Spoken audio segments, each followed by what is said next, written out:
Hi mga mimas! For today's video, papakita ko sa inyo kung paano gamitin ang portable bottle warmer na buong akala ko talaga is na-miss route ito. Diyos ko po.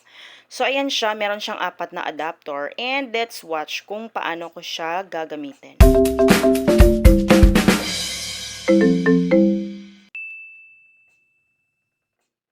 So, ayan siya. Tanggalin natin yung cover and nilinisan ko na nga pala to. So, ang gagamitin ko nga pala is yung for narrow neck na adapter. Tapos, ang iwa-warm ko na milk is 100 ml.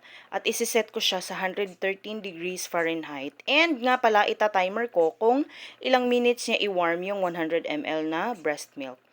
And ang ganda talaga nito is matipid siya sa kuryente dahil nga rechargeable and most of all is portable siya.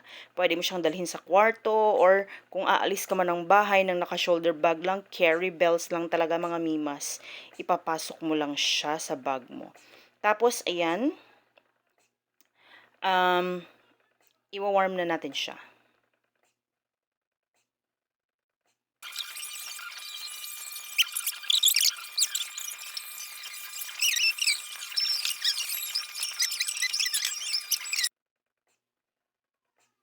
So, in 1 minute and 55 seconds, na-warm na niya ang 100 ml na breast milk.